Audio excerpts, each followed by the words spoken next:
para saludar con muchísimo gusto a un gran periodista, a un gran escritor, y a quien puede darnos, pues vamos, una visión más a fondo de lo que está ocurriendo ahí, al interior de la Cámara de Diputados, ante la toma de protesta de la doctora Claudia Sheinbaum. Saludo con mucho gusto a mi querido amigo Francisco Paco Cruz. Paco, bienvenido. Le voy a pedir hoy que por favor nos ponga siempre la imagen a doble cuadro de la Cámara de Diputados. Yo no importo, yo no estoy aquí de moderador, pero tú que sí que salga contigo y que por favor quede la toma ahí en doble. Bienvenido, Paco, bienvenida a esta transmisión especial, amigo. Toño, ¿cómo estás? Buenos días. Mira, pues dicen que no hay plazo que no se cumpla ni fecha que no se llegue, ¿no? Es una sesión de Congreso General que en la Cámara de Diputados, es decir, de las pocas veces que la Cámara de Senadores y la Cámara de Diputados sesionan juntos para tomar prácticamente la protesta a la primera presidenta constitucional de los Estados Unidos mexicanos. Pocas veces sesionan juntos, ¿eh?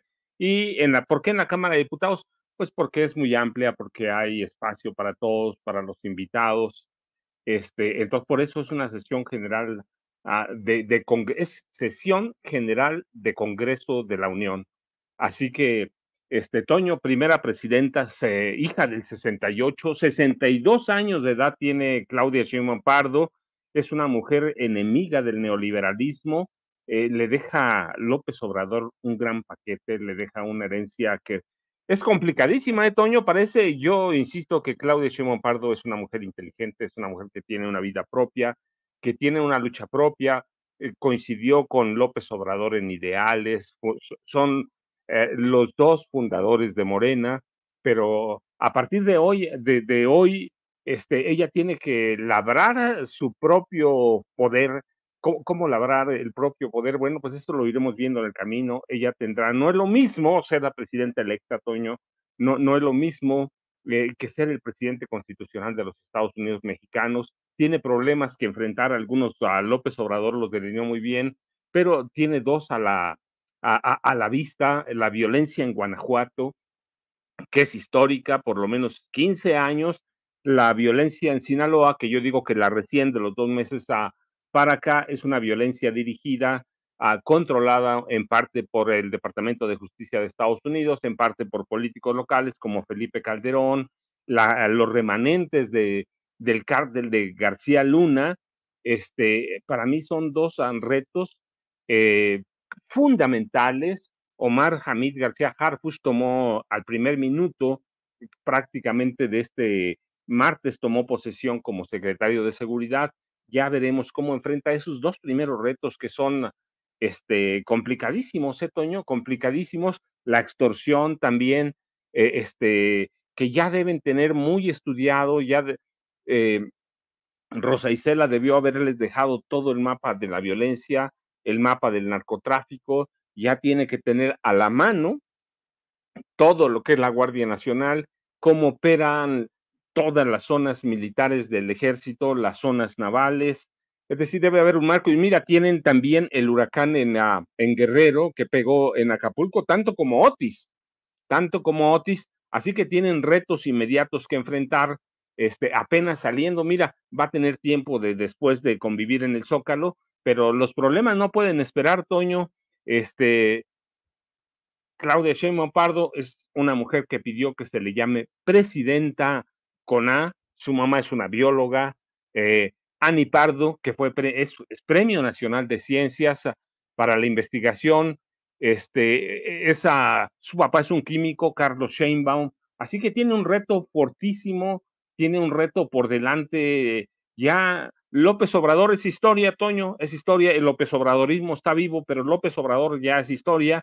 Hoy tiene ella que empezar a construir su propia historia, tiene que construir su propio poder con gente con los malquerientes que van a seguir pensando que Claudia es un títere de Andrés Manuel López Obrador, y la verdad esto está muy alejado, pero finalmente recuerda también el poder en ocasiones es percepción, y a la percepción ella la tiene que vencer a partir de este momento, aunque ciertamente estamos a unos minutos de que tome posesión, pero es el momento de Claudia, es el tiempo de Claudia. y y los problemas del país, Toño, no pueden esperar. Ella estuvo al lado de Andrés Manuel López Obrador, recuerda, desde 2000, cuando Andrés Manuel López Obrador la invitó a formar parte como titular del medio ambiente del gobierno del Distrito Federal. Así que es una mujer que conoce el país, que conoce la ciudad, que conoce las responsabilidades políticas, pero esta ya no es la Ciudad de México, Toño, es el país en general y tiene, yo te decía, para empezar, esos tres retos. El huracán John, que pegó tan fuerte como Otis, o más quizá en algunas zonas. Mi hijo vive allá en Acapulco en este momento y sé que hay partes en los que el agua cubrió 2 metros, y yo te decía, para mí hay dos cuestiones fundamentales. Guanajuato, que lo tiene que atender, si logran controlar Guanajuato, que es epicentro de mucho de la violencia, en el que podemos encontrar la guerra abierta entre el cártel Jalisco Nueva Generación, el cártel Santa Rosa de Lima, y luego Sinaloa, que es, yo te decía, de violencia coyuntural. Si bien es cierto que el narco es histórico, en este momento hay una violencia coyuntural. Entonces veremos a partir de esta noche cómo los van a enfrentar, y a partir de mañana se tienen que poner a trabajar ya. Y de hecho, Claudia Sheinbaum Pardo anunció o dio a conocer que su primera gira va a ser a Acapulco para ver a los damnificados, y le surge, Toño. Así que esos son de entrada los primeros grandes retos. Claro, tienen otros, educación, salud, pero de entrada estos dos, la violencia, tres, la violencia, la extorsión y y Acapulco en este momento, la Costa Chica y la Costa Grande, Toño.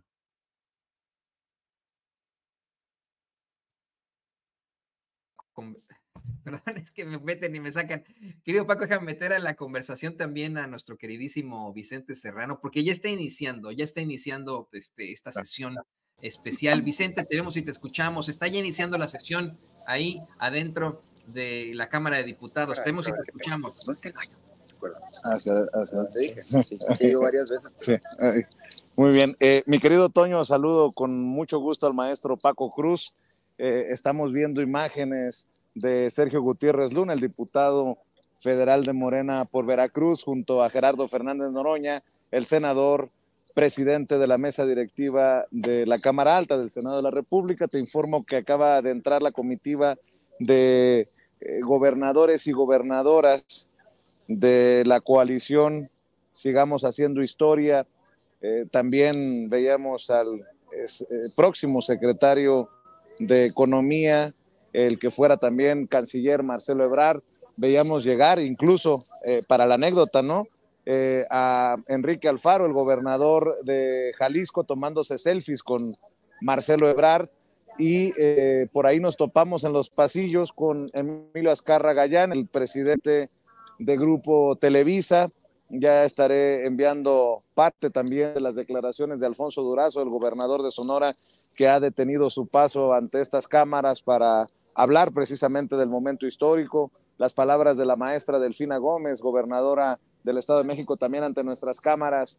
Querido Toño, todo camina para que se cumpla como lo establece el protocolo en poco más de una hora, y la doctora Claudia Sheinbaum se convierta en la presidenta constitucional de los Estados Unidos mexicanos, aquí en este gigante de San Lázaro.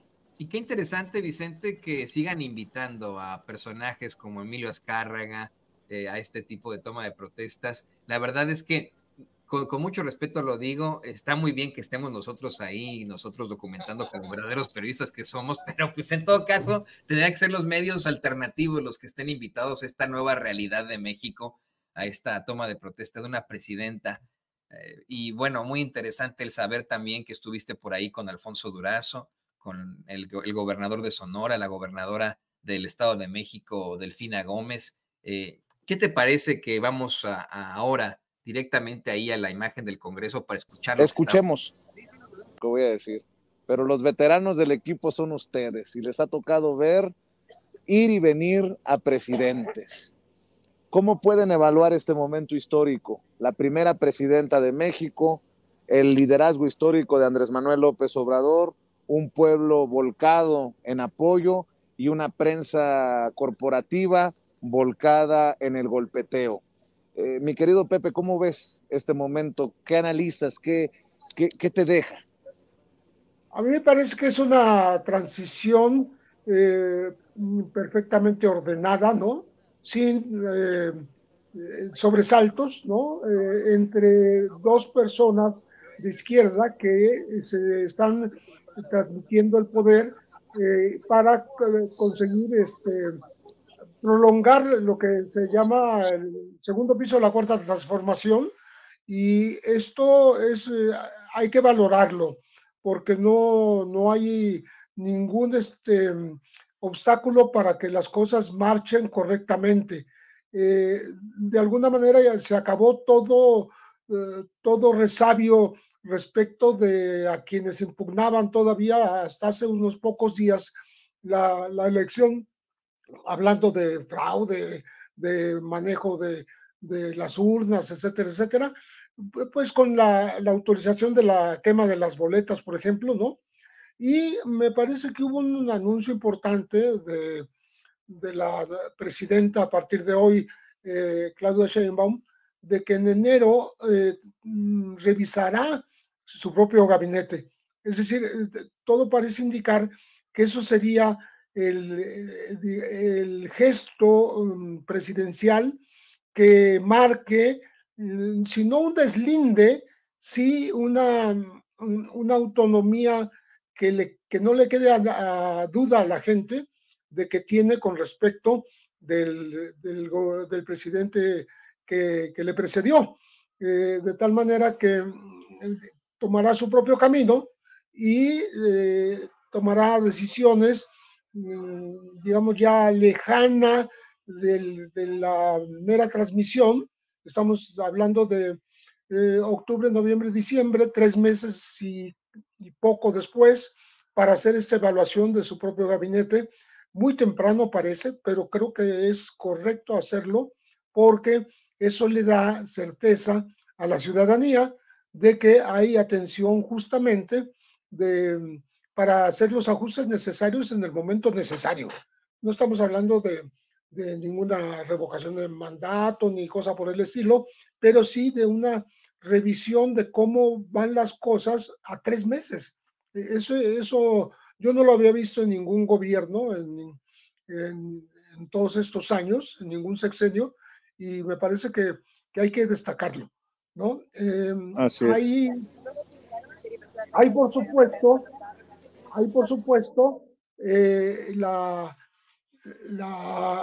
el simbolismo de que una mujer, doña Ifigenia Martínez, está dándole, es la que le dará la banda presidencial a otra mujer, la primera mujer presidenta de la República en este país, y es una ceremonia llena de significados, porque estamos hablando también de un personaje, doña Ifigenia, que en su momento significó una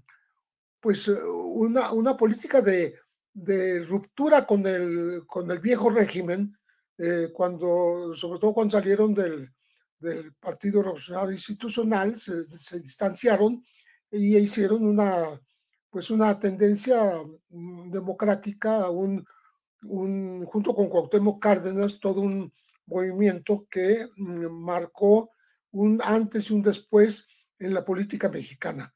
Entonces, todos estos simbolismos, yo creo que hay que valorarlos, hay que, digamos, aplaudir que las cosas se den de esta manera, ¿no?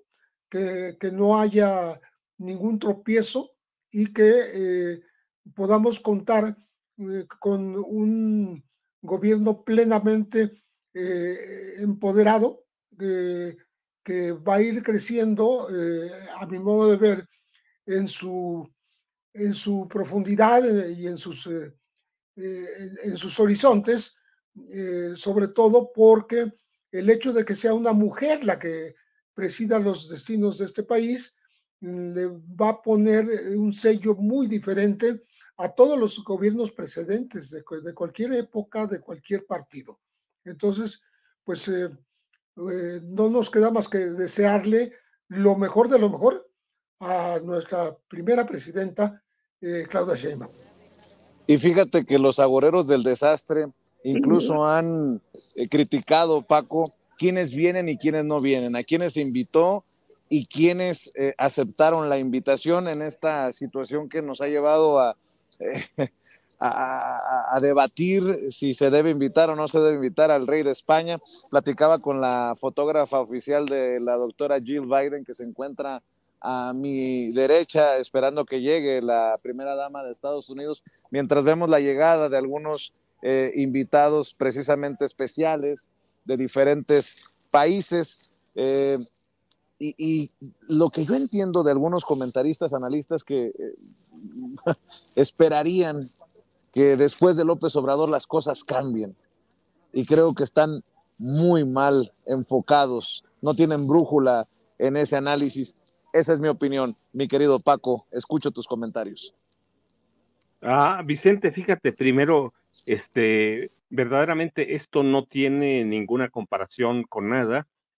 Vamos a hacer el análisis en dos partes. Primero, no tiene ninguna comparación porque recuerda hasta Andrés Manuel López Obrador, hasta que tomara posesión, el presidente saliente prácticamente llegaba sin ningún poder, llegaba sin nada. El presidente había perdido todo su poder en el momento que se destapaba al supuesto sucesor o al sucesor por mucho tiempo. Así pasó con Fox, así pasó con Calderón, así pasó con Peña y pasó con todos los demás. El presidente saliente era prácticamente ya una figura decorativa. Era una figura decorativa, no representaba nada, llegaba abandonado, llegaba solo y solo se quedaba.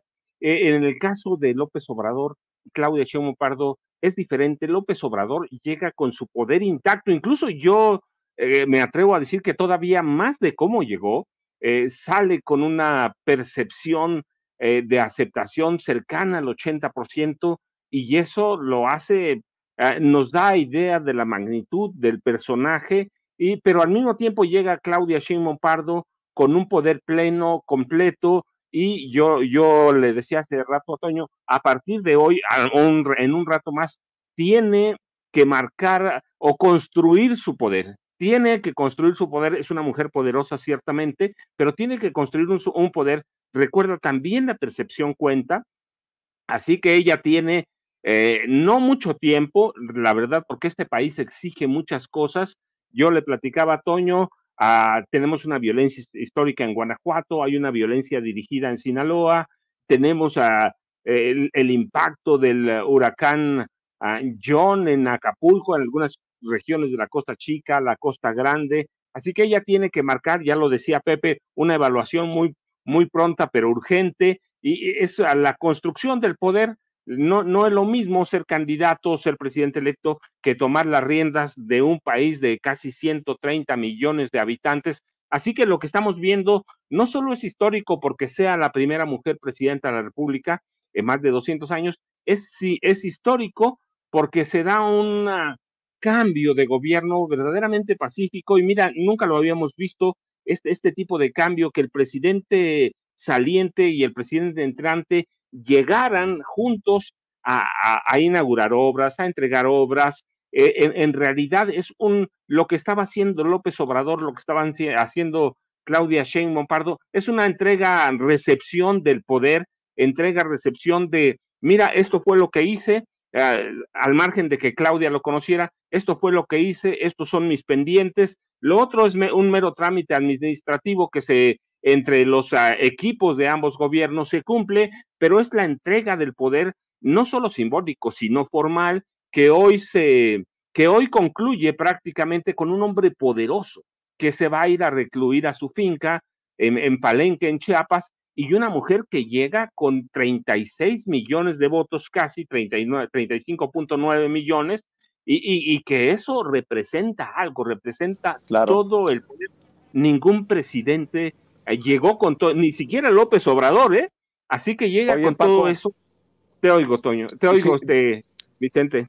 Déjame interrumpirte para escuchar parte de lo que diga Alito Moreno, el senador Alito Moreno, quien está presentando el posicionamiento de su partido, el Partido Revolucionario Institucional, en estos momentos, en esta sesión solemne. El PRI participa en esta ceremonia con una posición firme, crítica y constructiva ante el nuevo gobierno de la República. Las reformas constitucionales que impulsó el gobierno saliente, que incorporan a la Guardia Nacional a la Secretaría de la Defensa y la relativa al Poder Judicial, representan una fractura de pesos y contrapesos entre los poderes de la Unión. La pluralidad política vive su peor momento desde que México detonara su transición a la democracia en las reformas electorales de 1963 y de 1977. Una clara regresión que se es lo que dice Alito Moreno, Alejandro Moreno Cárdenas, mi querido Paco, también para el análisis, ¿no? Un posicionamiento crítico pero constructivo del nuevo gobierno y crítica con todo al gobierno del presidente Andrés Manuel López Obrador, que termina el día de hoy, mi querido Paco.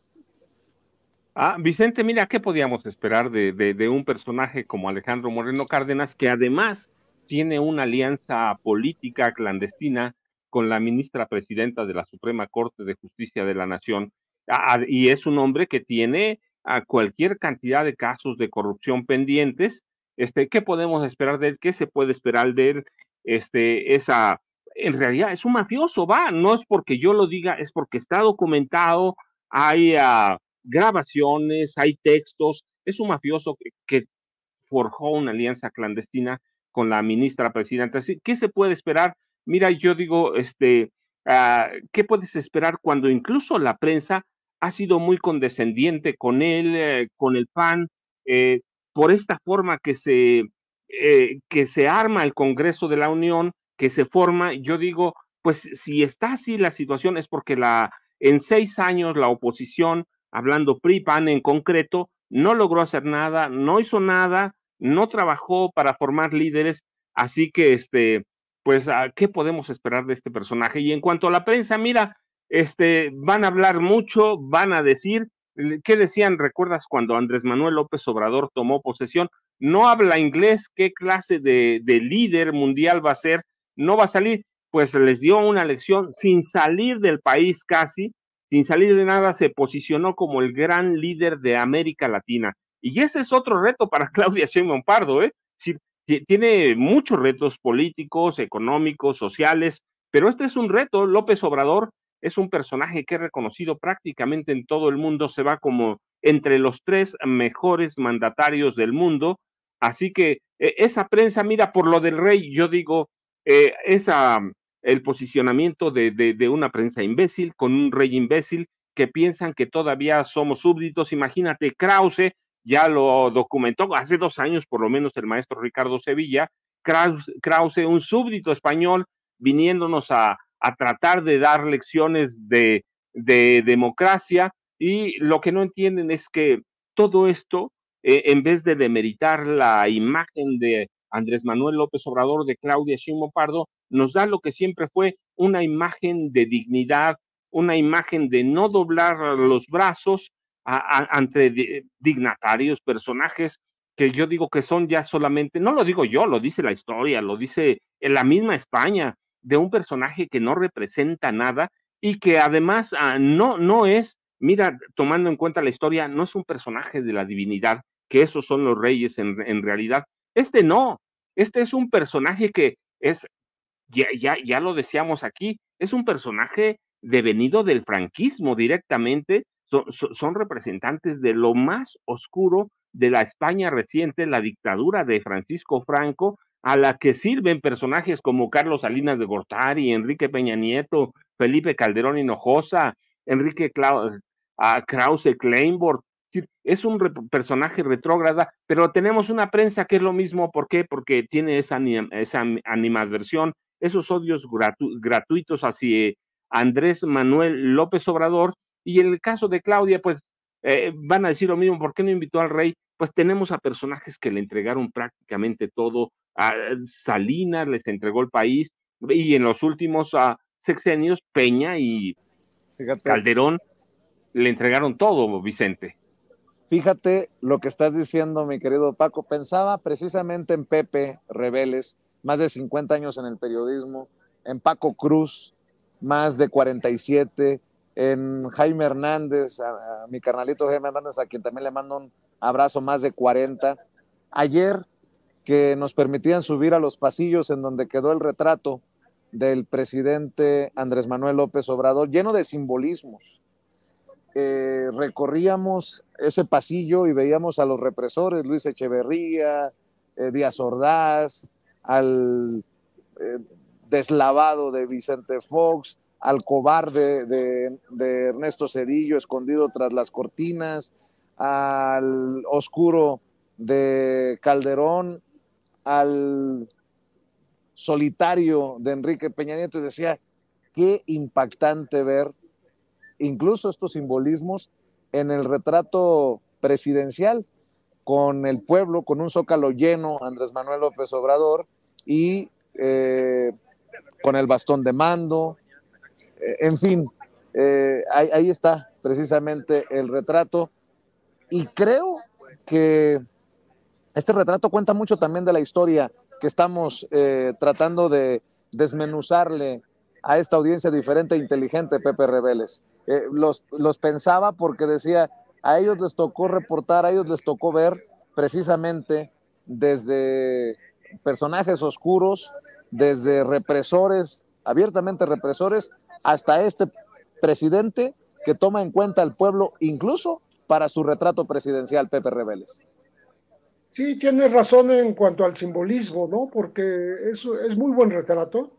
Es un retrato que da una ambientación que corresponde justamente al modo de ser, al perfil de Andrés Manuel López Obrador, como tú dices, frente al balcón, donde está reunida la gente abajo, con el bastón de mando, con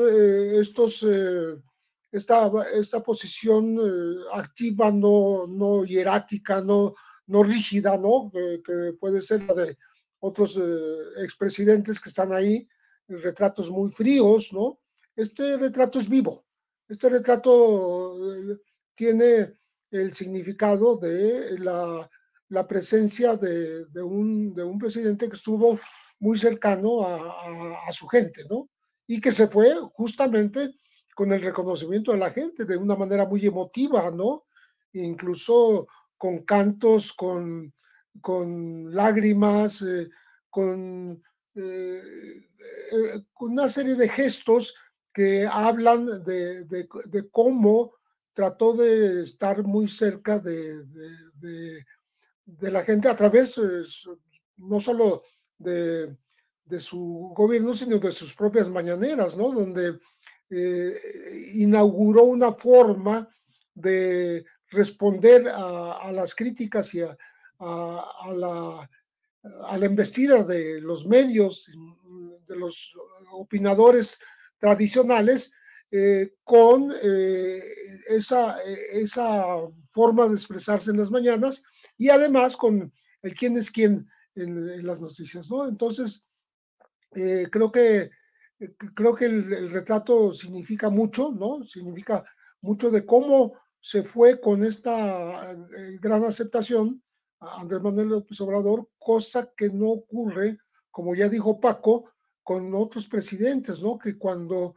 están ya cerca de la transmisión del poder, pues ya no significa nada. No son más que una figura decorativa que se dio los trastos en la práctica al sucesor, sea del mismo partido, sea de un partido opositor, pero reconociendo que ya no tiene ninguna fuerza, ¿no? Y aquí es todo lo contrario, ¿no? Entonces, es un juego interesante el que sobre esa base de la figura presidencial que se fue ayer, ¿no?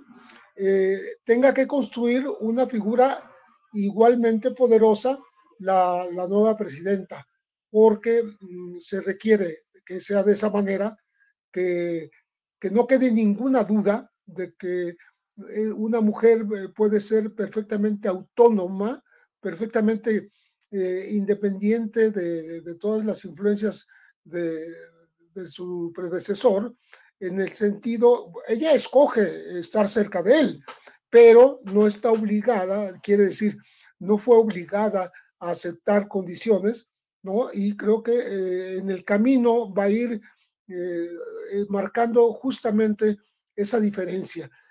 Una diferencia que va a empezar, por ejemplo, con el tema de una mujer como jefa nata de las Fuerzas Armadas, de la Marina, de la Armada, del Ejército, de la Guardia Nacional en este país, cosa que no habla sino de la institucionalidad justamente de estas Fuerzas Armadas que están aceptando que por primera vez una mujer sea su jefa, ¿no? Me parece que es algo que enfatizó anoche el secretario de la Defensa saliente, Crescencio Sandoval, porque ensalzó muchísimo la figura de las mujeres, la propia esposa suya, la esposa del nuevo secretario de la Defensa, como valores de la familia, más allá de ponerse a analizar la coyuntura de violencia, de confrontación en este momento de las Fuerzas Armadas con la delincuencia organizada, etcétera, le dio preferencia en su discurso justamente a ensalzar a las mujeres, ensalzar a la familia, ensalzar los valores que están más allá de la función, pero que trascienden al ámbito familiar y tienen que contaminar en el buen sentido de la palabra, contagiar de buena manera a toda la sociedad. Es decir, este respeto hacia las mujeres hay que reiterar que tiene que irse dando en el camino y creo que a ello debe contribuir la nueva presidenta y su nuevo gabinete, en donde, por ejemplo, anoche también veía yo, había en una reunión de transición en la Secretaría de Gobernación, una, dos, tres, cuatro, cinco mujeres solamente mujeres, y el único hombre era Omar García Harfuch. Esto, digamos que es otro simbolismo, es una forma de que vamos a estar viendo cómo se gobierna este país y creo que nos vamos a tener que ir acostumbrando a que las cosas ocurran de esa manera con la preponderancia del sector femenino.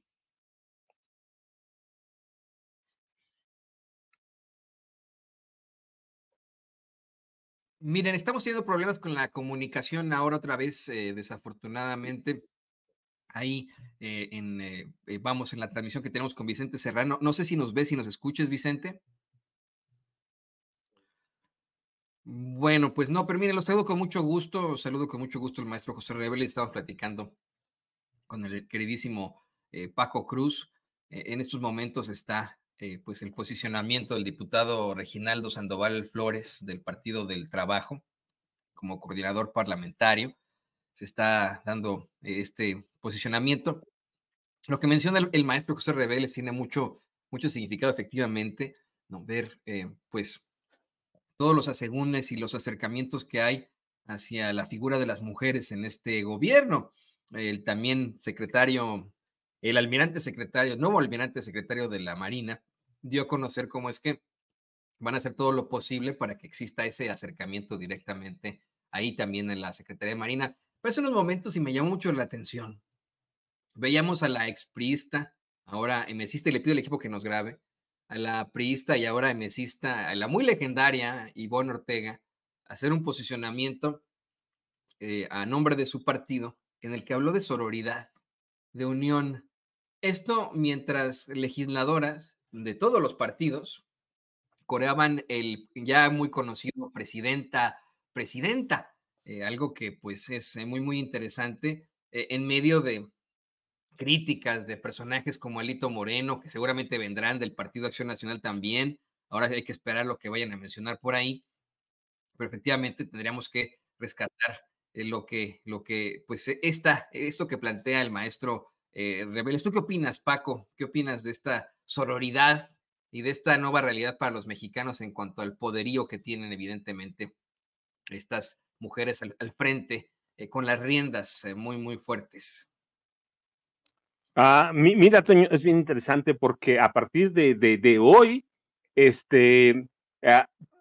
necesariamente y desde la cabeza, desde Claudia Sheinbaum Pardo hacia abajo, en el Congreso de la Unión van a tener mucho trabajo sobre eso. ¿Cómo rompes una sociedad patriarcal construida históricamente? ¿Cómo somos eso? Somos un país patriarcal que de pronto va a cambiar. Ciertamente tenemos algunos años, pero es la primera vez que tenemos alguien al mando que representa otra cosa, otra visión, y hay que romper con esa sociedad patriarcal que nos inculcaron, en la que nos educaron. Tenemos un ejército que tiene 541, 542 generales, pero solo 3 mujeres con ese grado. En la Marina estamos igual, tenemos solamente 2 mujeres con el cargo de grado, discúlpame, no cargo, el grado de almirante, el almirantazgo. Es decir, son sociedades patriarcales. La Marina Armada de México, la Fuerza Aérea que pertenece al Ejército Terrestre o la Secretaría de la Defensa Nacional. ¿Cómo rompes con esa sociedad? Para mí, el desencuentro último o más reciente con España es parte de eso. Es parte de eso. Tienes en España una sociedad patriarcal histórica arraigada, una sociedad franquista todavía, ultraconservadora, si bien es cierto que hay amplios sectores de España que son de izquierda, que son progresistas.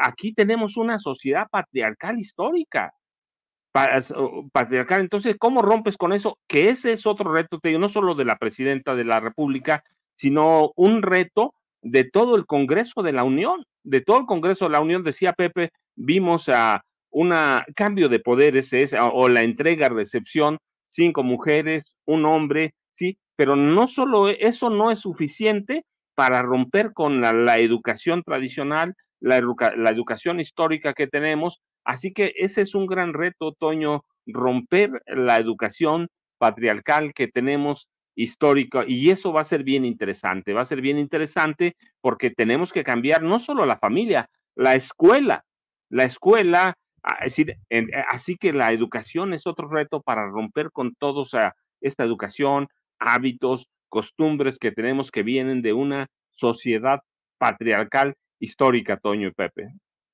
Así es, hay mucho que enfrentar todavía en cuanto a pues esta falta de igualdad que existe. Lo que sí es muy propositivo, queridos compañeros, es que pues el gobierno sea encabezado por una mujer por primera vez, la doctora Claudia Sheinbaum. Mire, sigue haciendo su posicionamiento el diputado Reginaldo Sandoval Flores, representando al Partido del Trabajo, pero nos llegó una noticia de último momento y ustedes dos compañeros, bueno, pues son efectivamente especialistas en seguridad. Acaban de dar a conocer que se va a aplazar una vez más la fecha de la sentencia del narcotraficante Genaro García Luna al 16 de octubre. Reporta nuestro compañero Jesús García, corresponsal del periódico La Opinión, que esto puede deberse solamente a una revisión de las reglas tras el intercambio de propuestas entre fiscales y defensa. Es la 5ª fecha desde que fue hallado culpable, dice Jesús. Las anteriores fueron junio 27, marzo 3, junio 6, octubre 9. Efectivamente, mire, algo que se ha venido atrasando desde junio del año pasado y que bueno, pues ahora tendremos que esperar hasta el 16. Déjenme ver si podemos volvernos a enlazar con Vicente Serrano. Vicente, te vemos y te escuchamos. ¿Cómo estás, mi querido Toño? Espero que me veas y me escuches correctamente. Mientras vemos... No te vemos, no sé por qué se ve en negro en la pantalla. Bueno, acaba de entrar la doctora Jill Biden, acaba de, a petición de tu servidor, de mandar un mensaje al pueblo de México, John Briceño, el primer ministro de Belice.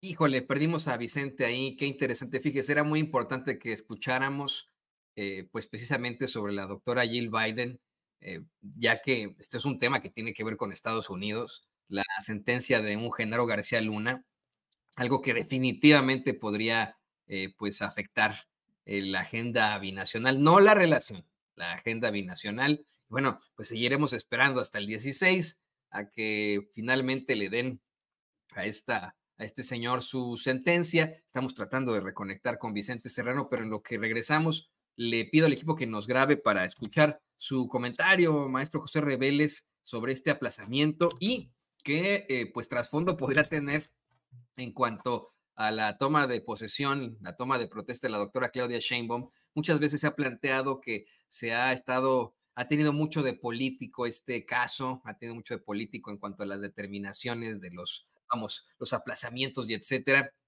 ¿Tendría algo que ver con el cambio de gobierno? ¿Tendría algo que ver con las elecciones acá en los Estados Unidos, son en noviembre? ¿Qué nos puede decir, maestro José Reveles? Sí, el propio Genaro García Luna trató de meter el tema en la política mexicana, ¿no? Señalando relaciones del gobierno saliente ahora, pero todavía faltando 2, 3 semanas para el retiro de Andrés Manuel López Obrador, tratando de decir que ahí había evidencias en los juicios a él mismo y en otras cortes estadounidenses de la liga, el nexo del gobierno con el narcotráfico y con sus dineros. Pero yo creo que fueron patadas de ahogado de García Luna porque simultáneamente el fiscal de los Estados Unidos está pidiendo que se le dé cadena perpetua, que pues no es poca cosa en la medida, no es que los fiscales le impongan un criterio al juez, Brian Cogan, por ejemplo, de la Corte de Nueva York, pero sí pesa en el ánimo del juzgador qué es lo que va a decidir, porque una cosa es que el jurado lo haya declarado culpable y otra cosa es valorar hasta dónde puede llegar la sentencia, ¿no?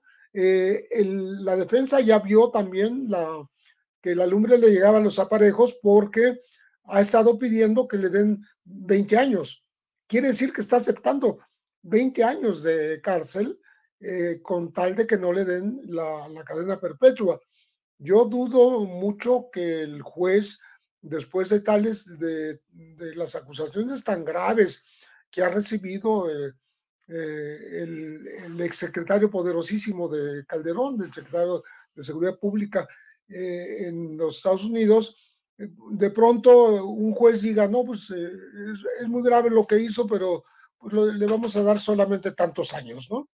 Me parece que los argumentos de la propia fiscalía fueron muy interesantes. Dijo algo así, lo cito de memoria, que hay que mostrarle a la gente que no queda impune y no es cualquier cosa traicionar a todo un país como México, ¿no? Desde el puesto policial más alto y haberle brindado protección justamente a los enemigos de la sociedad, que son los narcotraficantes, que es la acusación principal de la protección al cártel de Sinaloa, y haber traicionado al gobierno que lo puso a combatir a estos delincuentes, y son a los que no combatió, sino que corruptamente aceptó darles protección, avisarles de cuando habría operativos en su contra, para prevenirlos, de hacerlos que extendieran su poder, no solo nacional, sino internacional. Entonces, creo que esos argumentos van a pesar más en la valoración que haga el juez de lo que pueden pesar los argumentos de la defensa, ¿no? Y argumentos que no tienen que ver con la personalidad de Genaro García Luna. Bueno, sí tiene que ver todos estos opiniones que le hicieron llegar, pero por supuesto que son de la esposa y son de gente muy allegada que no podía decir cosas malas de Genaro García Luna, ¿no? Diciendo que es un buen hombre, un buen padre, amoroso, etcétera, etcétera. Eso no interesa, lo que interesa es cómo se comportó públicamente, ¿no? Y bueno, esta nueva posposición, la enésima, ¿no? Pues hace que solamente se prolongue pues la agonía, vamos a decir, de un personaje que está esperando, yo creo, está sospechando lo peor, que le pueden dar una cadena perpetua, porque al igual que Joaquín Guzmán Loera, el Chapo, se ha declarado no culpable, ¿no? O sea, nunca ha admitido una culpabilidad y eso pues también ayuda al juicio que establezca finalmente y la sentencia que determine el juez de la causa. Entonces, la posposición, pues es nada más, me parece a mí, posponer la agonía de García Luna. Y permítanme también regresar ahí a la Cámara de Diputados, queridos compañeros, le pido al equipo que nos grabe, porque en estos momentos está tomando la palabra a nombre del Partido Verde Ecologista el senador Manuel Velasco Coello, el Güero Velasco, exgobernador de Chiapas. Escuchemos. Obrador, la que viene es mejor que yo. En el Partido Verde nos llena de orgullo haber participado en su proyecto de nación y de haber superado los pronósticos, aportando 5 millones de votos a su triunfo en la elección presidencial. Somos la fuerza política que tuvo mayor crecimiento en todo el país en las pasadas elecciones. Ganamos 57 de 300 distritos federales e incrementamos al más del doble nuestra fuerza en el Senado de la República. Que se escuche bien y que se escuche lejos. En el Partido Verde estamos listos para defender con todo el proyecto de la Presidenta de México, sin titubeos ni regateos. Entendemos que lo más importante es sacar adelante el proyecto de transformación que ella encabeza, por encima de intereses personales, partidistas o de grupo. Pues ya lo escuchó usted, el Güero Velasco lo deja claro contundentemente, van a defender desde el Partido Verde sin titubeos ni regateos todo el proyecto de la doctora Claudia Sheinbaum, lo que habla, bueno, pues otra vez de esta alianza de un partido que es rémora, esa es la realidad, es un partido rémora que pues en sexenios anteriores apoyó al PRI, por ejemplo, apoyó al PRI en la aprobación de este paquete de reformas destructivas de Enrique Peña Nieto, mal llamadas reformas, ya bueno, al menos al hablar de los votos podríamos contar ahí con un Partido Verde representado excelentemente por el Güero Velasco. Déjeme ver si podemos reenlazarnos ahí con el queridísimo Vicente Serrano. Vicente, ¿nos ves y nos escuchas? Vicente. Vicente, estás al aire.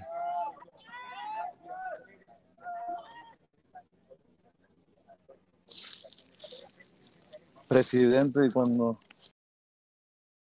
No, mire, estamos perdiendo la toma con el queridísimo Vicente Serrano, pero estaremos regresando tanto a la Cámara de Diputados, ahora que comience a hablar el panista, voy a tener que interrumpir a Paco, ¿no? Porque seguramente va a ser un llanto ahí impresionante, pero pues efectivamente, aprovechando que estábamos hablando no solamente esto del verde, sino de lo de Genaro García Luna, y que eres especialista, querido Paco, ¿qué nos puedes decir tú? Hace unos momentos el maestro Rebeles, bueno, dice que son meras patadas de ahogado que hayan conseguido aplazar la verdaderamente cadena perpetua, porque eso es lo que obtendrá Genaro García Luna hasta el 16 de octubre. Es, vamos, una realidad que va a ser condenado. ¿Qué opinas tú de esto, querido Paco?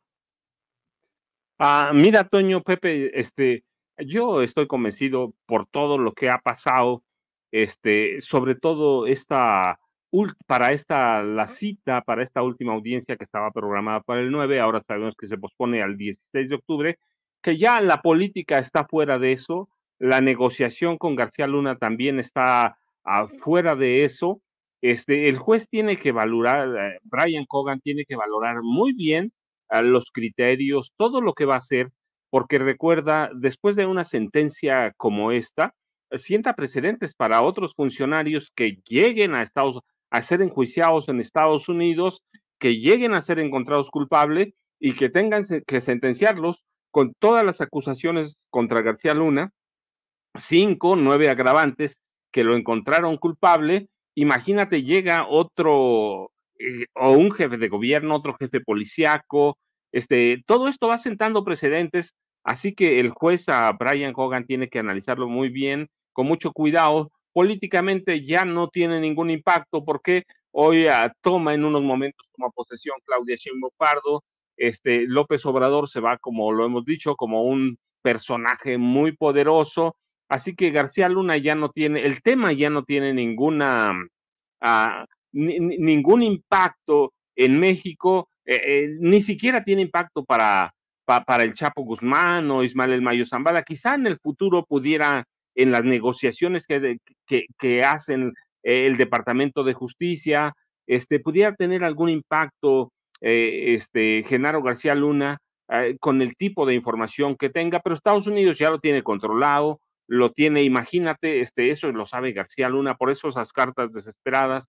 A mí me parece que, mira, hay que destacar otros elementos. Por ejemplo, ninguno de esos periodistas que fueron sus confidentes, que él llamaba a los periodistas ilustrados, Loret de Mola, Raimundo Riva Palacio, Leonardo Curcio, esa playa de periodistas de la vieja guardia, ninguno, hoy lo podemos decir, fue a Nueva York, que lo vimos porque cubrimos el juicio, nosotros aquí, Vicente allá en Nueva York, ninguno lo defendió, lo defienden desde México, argumentan desde México, pero ninguno fue a meter las manos a Nueva York y ninguno, por lo menos en las últimas cartas que se enviaron al juez, ninguno fue a meter las manos al fuego por Genaro García Luna, y eso es bien destacable porque confiaron su vida. Yo decía, Emilio Azcárraga Gallán, platicaba ayer con una reportera vieja y me decía, oye, pero ¿por qué Azcárraga Gallán?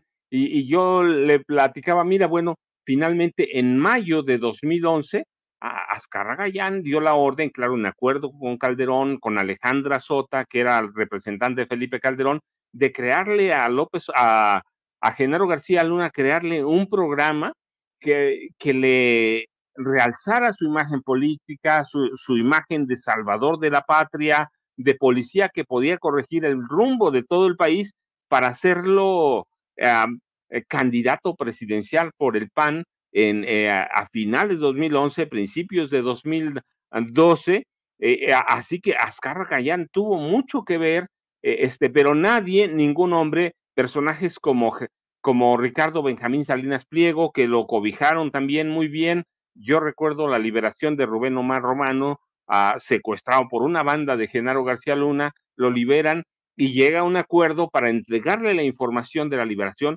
en exclusiva a la Torre y a Canal 13 en especial, y nadie ha salido a defender verdaderamente con argumentos serios, sólidos, a Genaro García Luna. Es decir, es un hombre que se quedó solo en este momento, que ya ni siquiera, yo lo he dicho, tiene 3 millones de fichas de información de los políticos del PAN, del PRI, corruptos involucrados en narco, magnates involucrados en cuestiones delincuenciales, de la cúpula de la Iglesia Católica. Mira, él tiene, Carlos Slim le prestó la plataforma de Telmex, tecnológica de Telmex, para usarla como quisiera en lo que iba a ser a Plataforma México, que allí estaban todos los expedientes de todos. Es decir, cada uno tiene algo que lo ligue o que lo vincule a Genaro García Luna en cuestiones de complicidad, pero nadie verdaderamente ha salido. Yo recuerdo mucho, porque además lo tengo como testimonio en García Luna, Señor de la Muerte,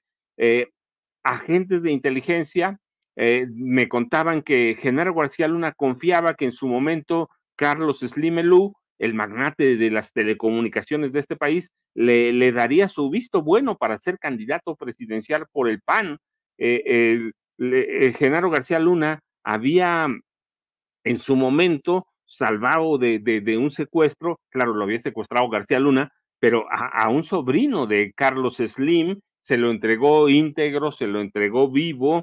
Entonces cada uno, magnates, políticos, periodistas de la vieja guardia, te decía, ilustrados, tenían una sociedad muy cercana con García Luna, ninguno lo ha defendido, lo han dejado caer en mi pueblo, como seguramente como en los de ustedes dicen que a los amigos se conocen en la cárcel y en los hospitales, pues Genaro García Luna ya vio que no tiene amigos, y lo que está pasando ahorita, el resultado y las cuestiones técnicas que vaya a incluir el juez, digo, tiene que ser muy cuidadoso Brian Hogan, porque con esto va a sentar precedentes para otros que lo sabrá, funcionarios no solo de México, de otros países, así que tiene que ser muy cuidadoso. ¿Por qué? Porque esto va a marcar lo que en el futuro va a ser Estados Unidos cuando le convenga, con funcionarios, con policías vinculados a los cárteles de la droga, la delincuencia organizada.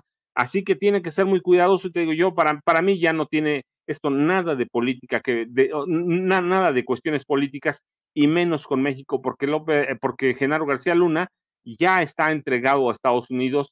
Pedir 20 años de cárcel está doblando las manos, ya se entregó. Estados Unidos sabe que lo puede apretar un poquito en una cárcel de máxima seguridad. Imagínate, en solitario, de por sí no salen, apretarlo, y Genaro García Luna va a terminar entregando toda la información que tiene de seguridad nacional, de seguridad pública, por lo menos de los sexenios de Carlos Salinas de Gortari hasta el de Enrique Peña Nieto, pero Estados Unidos ya lo tiene en sus manos. Así que lo que hay en este momento, este aplazamiento, y ya lo dice bien Jesús García, pues son cuestiones técnicas, criterios que tiene que tomar en cuenta el juez. Y yo digo, ¿para qué? Para sentar precedentes para futuros casos, no de México necesariamente, sino del resto de América Latina, Toño, Pepe. A la doctora Claudia Sheinbaum, pero también al presidente Andrés Manuel. Mi querido Vamos Toño, con Vicente Serrano.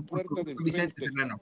Sí, estamos en este lugar ya con una mejor red, tratando de mostrarles a ustedes cómo llegan los invitados especiales. Ya entró el primer ministro John Briceño de Belice, ya entró el presidente de Cuba, Díaz Canel. Estamos en espera de la llegada de los presidentes de Chile, Gabriel Boric, de el presidente Lula da Silva de Brasil, del presidente de Colombia. Están llegando en estos momentos las comitivas, mi querido Toño, amigos que nos ven y nos escuchan a través de Sin Censura. Y bueno, pues estamos viendo la llegada de los invitados especiales, mi querido Toño. Acá al fondo se puede ver a Mario Delgado, el secretario de Educación Pública, recibir precisamente a los invitados, algunos de estos invitados especiales. A más al fondo se encuentra Lázaro Cárdenas Batel y Marcelo Ebrard, quienes forman parte, pues, todos de este nuevo gabinete de la presidenta Claudia Sheinbaum. Muy bien, ahora, mi querido Toño, estamos transmitiendo en vivo y en directo precisamente desde esta entrada principal, la entrada principal de la Cámara de Diputados, donde al interior se están posicionando los partidos. ¿Quiénes han llegado? Bueno, llegó Díaz Canel.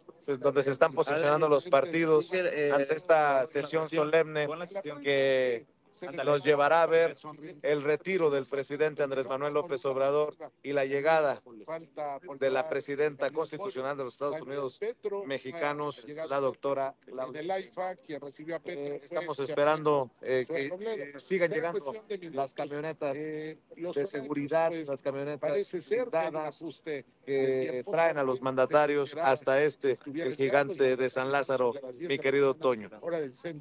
Qué interesante, querido Vicente. Vicente, vemos que junto a ti está Nos vamos a ir a amigo nuestro Joel balón, Cabé de Noticiero en Redes, ahí también transmitiendo para las redes sociales. Efectivamente, en estos momentos hace su posicionamiento la coordinadora del Partido Acción Nacional en la Cámara de Senadores, Lupita Murguía, María Guadalupe Murguía Gutiérrez. ¿No es la señora del pito de pato o de Paco o algo así?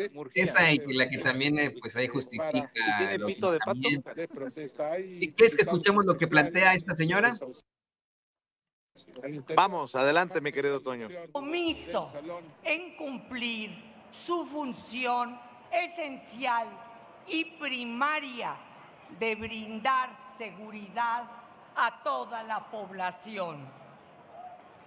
En 6 años no ha podido resolverse el grave desabasto de medicamentos. Y por si fuera poco, nuestra incipiente democracia se encuentra gravemente herida. Se enfrenta a una mayoría artificial que la ciudadanía no le otorgó al oficialismo en las urnas.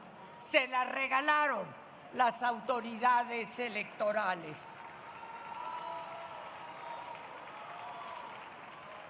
Este es el saldo innegable de un país en quiebra financiera y en quiebra moral. La presidenta Sheinbaum tendrá ante sí 2 enormes retos. El primero, poner en orden al país. El segundo, lograr la unidad y la reconciliación nacional. Se necesita concordia para que haya desarrollo y desarrollo para que las familias puedan vivir mejor. Coincidimos en el afán prioritario de buscar la justicia social. Pero yo no sé tú, Vicente, pero yo ya no lo soporto, no soporto escuchar hablar a los malos perdedores, ¿no? Porque eso es lo que son, una bola de malos perdedores. Fíjate cómo hay una diferencia, se lo comento también a Paco Cruz, al maestro José Reveles, al querido Vicente Serrano, cómo es que hubo una diferencia absoluta en el caso de la senadora Ivonne Ortega. Mi querido Toño, A ver, está llegando Norma Piña, Bueno, parece la que ministra Toño, presidenta. Miren la cara de Norma Piña. El mensaje, ministra presidenta. Ahora sí se puso de pie. Ahora sí se puso de pie. Los días que le quedan como presidenta de la Corte. Bueno, pues pasa sin hacer comentario ante las cámaras. Va llegando la ministra presidenta de la Suprema Corte de Justicia de la Nación, Norma Piña, quien ha protagonizado estas diferencias con el gobierno del presidente Andrés Manuel López Obrador en torno a la reforma al Poder Judicial. Vamos a ver si la recibe. La saluda Lázaro Cárdenas Batel a la llegada. La saluda Marcelo Ebrard y entra sola al recinto de San Lázaro Norma Piña. Mientras siguen llegando las camionetas con los invitados especiales. Ustedes han visto a través de las imágenes, las cámaras, los micrófonos de Sin Censura, la llegada de la mujer que encabeza la oposición tal vez más importante al gobierno del presidente Andrés Manuel López Obrador y ahora al gobierno de la doctora Claudia Sheinbaum, que se encargará de implementar la reforma judicial que tanto les ha dolido, mi querido Toño, mi querido Paco, mi querido Pepe. Sí, qué interesante ver ahí a la ministra Norma Piña, que trató de evadir a los medios cuando escuchó a Vicente Serrano y a Jacobo pues hacer ahí cuestionamientos, porque creo que si hubiera sentido el apapacho constante que enfrentan los medios de comunicación corporativos como siempre es, pues hubiera detenido ahí a platicar con ellos y decirles vamos a defender al Poder Judicial y ya ve usted este tipo de cosas, pero no, pasó sin ver y querido Vicente, sin pena ni gloria. Fíjate que desde el otro lado de la reja hay personas, allá mira, del otro lado de la reja que gritan fuera piña, gritan manifestantes, personas que esperan la llegada tanto del presidente Andrés Manuel López Obrador como de la presidenta Claudia Sheinbaum. Fuera piña, se escucha a lo lejos, mi querido Toño. Perdón, voy a ofrecerles por anticipado disculpas por estarlos interrumpiendo ante la llegada de los personajes, muchos de estos protagonistas de nuestra política nacional. No, al contrario, Vicente, qué bueno, síguenos interrumpiendo. ¿Qué te parece que para seguir dando oportunidad al paso de muchos de nuestros compañeros aquí en Sin Censura, bueno, les agradecemos siempre con mucha fuerza al maestro José Reveles y al queridísimo Paco Cruz esta mesa de análisis tan interesante? Maestro, yo sé que usted no tiene redes sociales, pero pues ya se viene la publicación de su libro. Le agradecemos infinitamente que haya estado aquí con nosotros, aquí en Sin Censura, el maestro José Reveles. Muchísimo gusto. Y que la transición siga así, como sin sobresaltos y con la atención de todo el pueblo mexicano. Gracias al maestro José Reveles, periodista, escritor, y también gracias al queridísimo Paco Cruz. Paco, por favor, compártenos tus redes sociales. Toño, Pepe, pues mira, yo sí, también debemos ver que cumpla todo este proceso, que es histórico, por muchas razones, ya las hemos dicho aquí, es histórico, pero pues hay que dar paso a los otros compañeros. Yo, ya sabes, @Paco Cruz Jiménez en X, Francisco Cruz Jiménez en Facebook, y aquí estamos pendientes, Toño. Un abrazote, Pepe. Nos vemos más tarde si hace falta, viendo o siguiendo esta transmisión de la toma de posesión de la primera presidenta constitucional de los Estados Unidos mexicanos. Te estaremos molestando más al ratito a ti, Paco, por supuesto al maestro José Reveles. Ahí tiene a dos grandes escritores, dos grandes periodistas, dos grandes conocedores de la política mexicana, Francisco Cruz y el maestro José Reveles. Y le pido al equipo que nos grabe para pues regresar ahí con Vicente. Está llegando mucha gente ya, muchos dignatarios, muchas personalidades, querido Vicente, mientras en estos momentos, a nombre de Morena, habla el diputado Ricardo Monreal Ávila, coordinador de la bancada de Morena ahí en el Congreso de la Unión. Vicente.